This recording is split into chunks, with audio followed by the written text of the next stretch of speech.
Il est le feu divin qui peut contester avec Jésus. Il est la flamme divine qui peut contester avec Jésus. Il est la flamme, il est la flamme, il est la flamme divine. Que la paix du Seigneur soit avec vous. Nous continuons avec l'enseignement sur les prophètes hier, parce qu'il y a des prophètes de Baal, du diable, qui prophétisent pour les ventres. On a vu des exemples au temps de Akab. Il y avait un seul prophète en Israël, c'était Élie. Il y avait des prophètes de Baal. Il y avait 400 prophètes autour d'Akab. Alors, de nos jours, c'est la même chose. Nous allons continuer avec des exemples précis des Écritures pour encore mieux vous éclairer. Hier, il a été dit qu'un apôtre de Dieu, un prophète de Dieu doit s'asseoir dans l'assemblée de Dieu pour prophétiser pour les saints. Je vais vous donner certains exemples précis dans les Écritures. Je retourne un peu sur Éphésiens chapitre 4 qu'on a lu hier. Je vais relire ça encore. Éphésiens, nous allons dans Éphésiens chapitre 4 que nous avons lu hier, versets 12 à 14.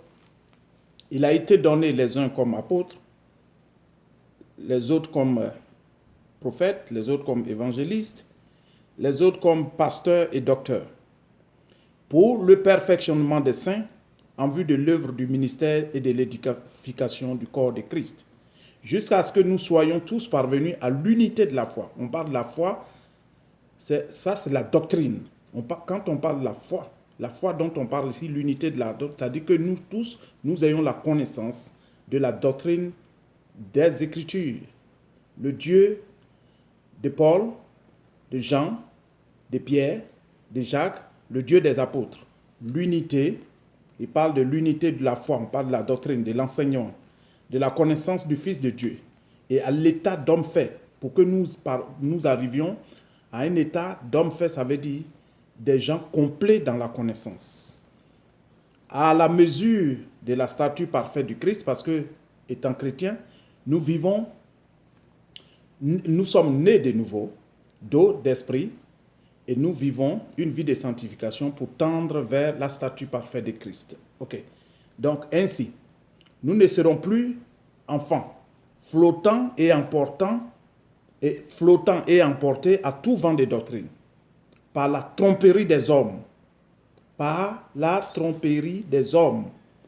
leurs ruses, dans les moyens de séduction. Ça, c'est ce que nous avons lu hier.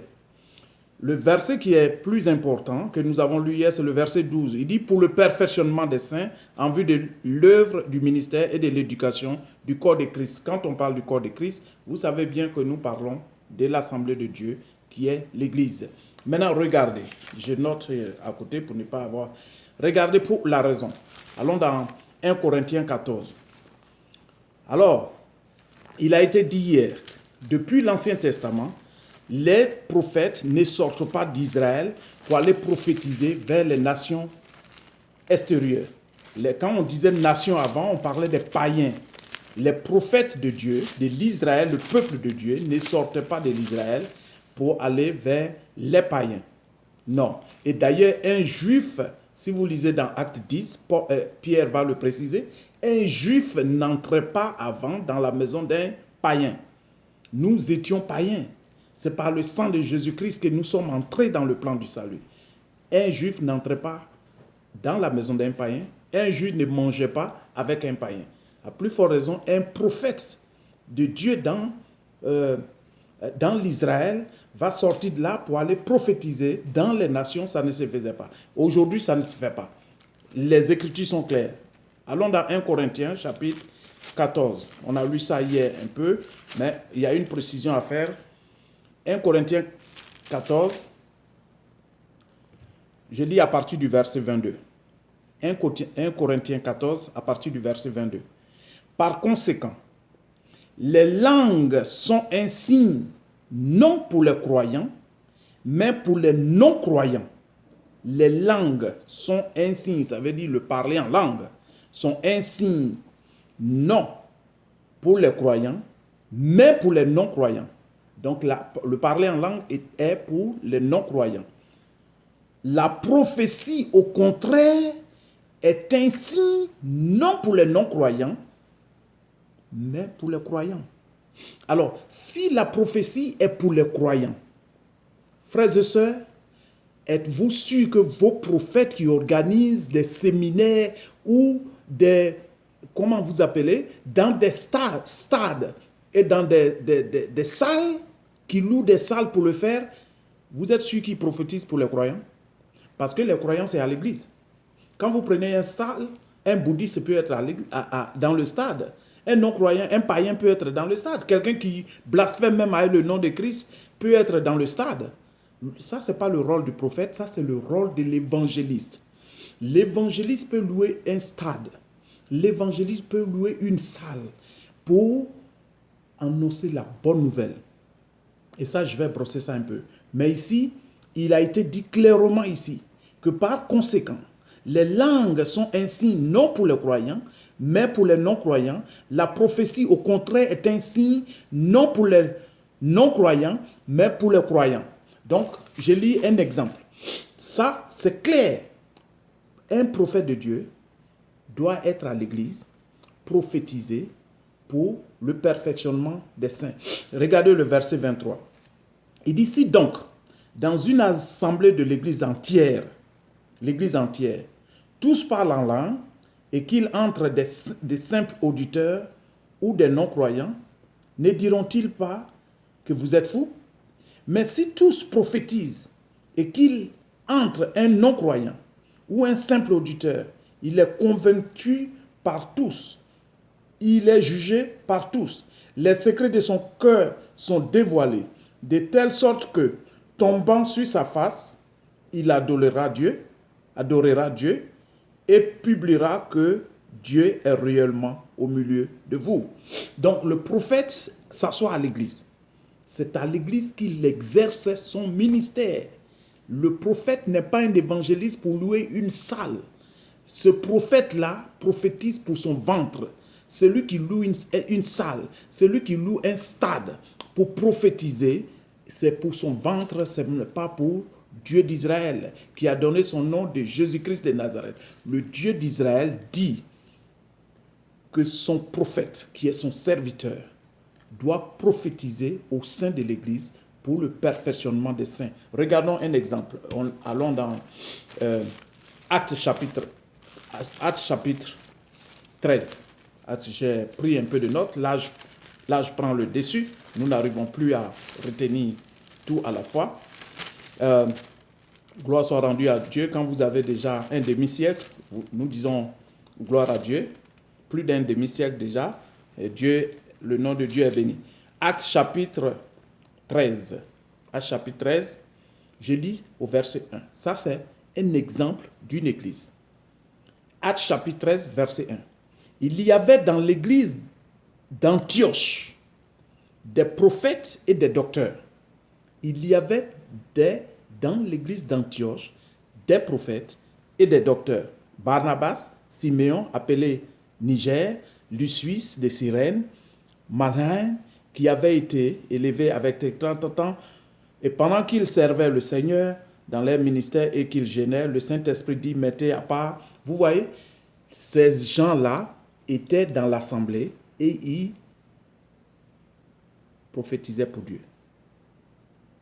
Élie ne sortait jamais de l'Israël pour aller prophétiser ailleurs. Si vous avez remarqué le lépreux Néhéma qui était riche et qui avait tout, il devait se déplacer de chez lui pour aller vers l'homme de Dieu en Israël. De nos jours, c'est la même chose. Ne confondons pas, frères et sœurs, je vais prendre encore 6 bonnes minutes. Ne confondons pas le don de prophétie et le don d'évangéliste. Je vais prendre le cas de l'évangéliste. Parce que ce que vous croyez que vos prophètes font aujourd'hui, le prophète qui dirige l'église, qui est pasteur en même temps, ce n'est pas un prophète de Dieu, c'est un prophète de Baal. C'est-à-dire un prophète qui prophétise pour son ventre. C'est un prophète du diable. Un pasteur est un pasteur, un prophète est un prophète. Maintenant, le prophète qui va dehors, qui loue une salle, qui loue un stade pour prophétiser, c'est un prophète de Baal, parce que ça, c'est le devoir d'un évangéliste. Nous allons voir l'évangéliste. J'ai pris quelques notes aussi, on va aller plus rapidement. Je prends l'exemple de Philippe. Philippe l'évangéliste. Nous, on va dans Acte 8. Philippe et Étienne et autres avaient été mis à part pour la distribution des nourritures. Parce que les apôtres étaient tellement occupés, ils ont imposé les mains à ces jeunes-là, Étienne, Philippe et autres, pour distribuer la nourriture. Mais dès qu'ils ont eu imposition de mains, Dieu leur a accordé le don d'évangéliste. Alors, Étienne est mort plus tôt, parce que c'est en évangélisant qu'il a été tué. Nous lisons dans verset 8, dans 5 minutes seulement, je vais finir. Actes chapitre 8, nous lisons Actes chapitre 8, lisons à partir du... Je vais regarder un peu les notes. Actes chapitre 8, à partir du verset 4. Regardez, Actes chapitre 8, j'ai lu. Vous voyez, après que Étienne soit tué et tout ça, il y a eu les gens se sont dispersés. Ils ont fui. Verset 5. Actes 8, verset 5. Philippe, étant descendu dans la ville de Samarie, il prêchait le Christ. Donc Philippe l'évangéliste va à Samarie pour prêcher Christ. Et nous tournons la page. On lit au verset 12. Il dit, mais quand ils eurent cru à Philippe, qu'il ait annoncé la bonne nouvelle du royaume de Dieu, Samarie n'était pas encore gagnée au Seigneur. C'était des païens. C'est des gens peut-être qui n'avaient même pas entendu parler de Christ. Mais Philippe est allé là-bas, il a prêché la bonne nouvelle, il a gagné des gens. Ce qui est intéressant dans ce texte, vous pouvez lire la suite, vous voyez, quand il a gagné ce peuple au Seigneur, il a fait appel aux apôtres qui étaient à Jérusalem. Si vous lisez la suite, on n'a pas le temps de lire tout. Il a fait appel aux apôtres. Les apôtres sont descendus là-bas. Parce que quand l'évangéliste Philippe, quand il arrive quelque part, qu'il annonce la bonne nouvelle, quand les gens acceptent la bonne nouvelle, il les baptise dans le nom de Jésus sur le champ. Si vous lisez la suite, c'est clair dedans. Ils ont été baptisés par Philippe sur le champ au nom de Jésus-Christ de Nazareth. Les apôtres maintenant courent, ils vont et eux, ils imposent les mains à ces fidèles-là pour recevoir le Saint-Esprit pour que la nouvelle vie, la nouvelle naissance soit complète. Et maintenant, regardez le verset 26. Dès que Philippe a fini ça, un ange du Seigneur s'adressant à Philippe lui dit, « Lève-toi et va du côté du midi. » Philippe a fini son devoir. Quand il a évangélisé, il a annoncé la bonne nouvelle. Les gens l'ont accepté. Il les a baptisés. Son devoir est fini. Le reste, c'est pour les apôtres qui doivent aller maintenant, imposer les mains, recevoir le Saint-Esprit, installer l'église, installer les anciens, installer les pasteurs dans les églises. Ça, ce n'est pas le problème de l'évangile. Lui, il va, il annonce la bonne nouvelle. Ceux qui acceptent, il les baptise, il continue. Et c'est ce que Philippe a fait. Philippe a continué avec l'eunuque, je regarde mes notes, avec l'eunuque éthiopien. Et quand il a été pris ici, quand l'ange l'a pris ici, il est allé dans le désert. Voilà l'eunuque éthiopien qui lisait, qui ne comprenait pas. Je saute, verset 34, il dit, l'eunuque dit à Philippe, je te prie, de qui le prophète parlait-il? Il lisait Ésaïe, il ne comprenait pas. Donc, Philippe, je saute, Philippe. Donc, Philippe s'approche de lui, on dit, alors Philippe, ouvrant la bouche, et commençait par ce message. Lui annoncer la bonne nouvelle de Jésus. Ça, c'est le devoir d'un évangéliste. Ce n'est pas le devoir d'un prophète d'aller vers les païens pour prêcher, pour prophétiser. Non, ça, c'est le devoir d'un évangéliste. L'évangéliste aussi, frères et sœurs, je connais plein qui se disent qu'ils sont évangélistes, ils sont en même temps pasteurs. C'est des mensonges. Un évangéliste, comme vous avez vu, on n'a pas assez de temps, j'aurais cité encore d'autres exemples. Comme vous avez vu l'exemple de Philippe, quand il va, il annonce la bonne nouvelle, il les baptise, il part. C'est pourquoi Paul a envoyé Timothée. Timothée est un évangéliste. Quand Paul l'envoie, il prêche l'évangile. Il dit, si tu trouves des gens fidèles parmi ceux qui sont convertis, établis-les comme évêques, ça veut dire superviseurs sur les brebis. J'ai parlé de supervision hier qu'on appelle évêque, qu'on appelle en anglais bishop. C'est ceux qui supervisent, ce sont des pasteurs. Il dit, si tu trouves des anciens qui sont fidèles, place-les. S'il y a des diacres, voici les qualificatifs. des diacres à l'église. Voici les qualificatifs de superviseur que le pasteur, il faut les installer. Parce que ce n'est pas à Timothée de diriger l'église. Non, lui, il est l'évangéliste. Il n'a pas à diriger. Il met l'église en place, il les met là. L'apôtre Paul dit, mets-les en place. Et il continue son chemin. Mais voilà ce que tu dois leur recommander. Les femmes ne doivent pas parler dans l'assemblée. Ils ne doivent pas faire ça. Si vous lisez 1 Timothée et 2 Timothée, c'est clair dessus. Mais Timothée ne devait pas s'asseoir pour diriger l'église en tant que pasteur. Il est évangéliste. Et si tu es évangéliste, mon frère, il faut connaître son domaine, loue les salles, loue les stades, annonce la bonne nouvelle et le devoir, la raison pour laquelle Timothée installait les églises. Parce que quand l'évangéliste prêche, et quand l'évangéliste annonce la bonne nouvelle, quand il prend les païens, il leur parle de Jésus, quand ceux-là acceptent Jésus, il ne peut pas les abandonner. Il faut les diriger maintenant vers l'église. C'est pourquoi la nécessité d'installer les églises. Et quand il met les églises en place, ceux-là qui sont acceptés au Seigneur, et on les oriente vers les églises. Ça, c'est le devoir de l'évangéliste. Un prophète de Dieu n'est pas un pasteur. Un évangéliste n'est pas un pasteur. Quelqu'un m'a dit aujourd'hui, c'est parce qu'ils connaissent pas, parce qu'ils ne connaissent pas leurs dons. Dieu n'est pas Dieu de confusion. Quand Dieu t'accorde un don, il te le dit clairement. Dieu te le signifie. C'est parce qu'ils n'ont pas reçu ces dons-là de Dieu qu'ils sont dans la confusion. Vous allez voir aussi, pour ceux qui sont souvent dans les assemblées, aujourd'hui, votre pasteur va se dire qu'il est évangéliste. Demain, vous allez voir qu'il est bishop. Après, il va dire qu'il est apôtre. Il ne sait même pas ce qu'il est parce qu'il n'a pas reçu ces dons de Dieu. Ça, c'est par émotion. Alors, c'est ce qu'il a envie d'être, mais il ne comprend pas. Alors, il y a une différence. Quand tu reçois le don, il est pur et simple, limpide. Quand il revient de Dieu, quand tu ouvres la bouche, les gens savent quel don tu as. Frères et sœurs, voilà votre salutation de ce soir. Un prophète est un prophète. Un pasteur est un pasteur. Un évangéliste est un évangéliste. Si vous voyez, au moins un docteur peut diriger une église. Mais quand il y a un pasteur à l'église, le docteur s'occupe de l'enseignement. Le pasteur s'occupe de l'encadrement. Les deux travaillent ensemble. Le prophète s'occupe de son ministère qui est prophétisé.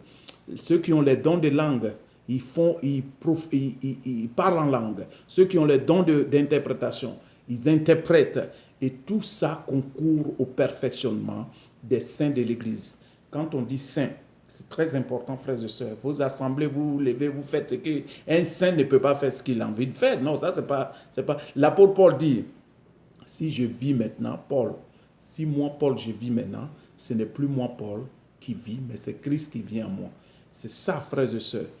Donc, les dons là, regardez autour de vous. Si tu n'as pas reçu, ne t'envoie pas à l'enfer, mon frère. Cette vie ici, là, va se terminer. Aujourd'hui, je peux finir de parler avec vous. Et le lendemain, on va vous dire que le pasteur d'hier est parti. Mais il faut que je sois sûr de mon assurance. Que je sois sûr de là où je vais. Que le cantique qui dit « J'ai l'assurance de mon salut ». Que je sois sûr, parce que je ne peux pas servir Dieu vainement. Pourquoi? Je ne viens pas au Seigneur pour m'enrichir. Dieu me donne tout ce que j'ai ici, c'est le Seigneur qui m'a donné. Pourquoi je dois chercher à escroquer les gens, à mettre les charges sur les gens pour faire de moi, pour avoir une Mercedes? Si Dieu veut que j'aie une Mercedes, je l'aurai parce que c'est le même Dieu qui me donne. Je n'ai pas à prendre ça des fidèles, à mentir aux fidèles pour l'avoir. Non, ça ne vient pas de Dieu. Quand ça vient de Dieu, il nous donne dans notre sommeil. Quand nous dormons, Dieu donne à ses bien-aimés dans le sommeil. Frères et sœurs, ça c'est parfois, je suis en train de vous dire ça. Je n'ai pas à me passer pour un prophète quand je ne le suis pas. Je ne peux pas me passer pour un évangéliste quand je ne suis pas. Je ne peux pas aller sous la mer au Bénin pour prendre ce qui n'est pas de Dieu et venir me faire un prophète. C'est ce que je dis clairement. Et vous remarquez que ceux qui cherchent les prophètes, j'en ai plein ici dans la ville où je vis. Ils quittent ici, c'est eux qui invitent les gens d'Afrique pour venir prophétiser. Ça, ce n'est pas les prophètes, ça. C'est eux qui courent, ils vont d'ici, ils vont à New York, derrière les prophètes. Ça, ce ne sont pas les prophètes. Ça, c'est les prophètes de Baal. Ça, ce sont des féticheurs et des charlatans. Que la paix du Seigneur soit avec vous. C'est cette précision que je voudrais faire. parce que hier, je n'ai pas pu rendre la vidéo très longue pour vous fatiguer, mais ce sont des précisions. Je répète encore, il s'agit de ton salut. Il ne s'agit pas du salut du pasteur dit, il ne s'agit pas du salut du prophète, mais c'est toi qui vas t'asseoir dans l'assemblée. Il s'agit de toi.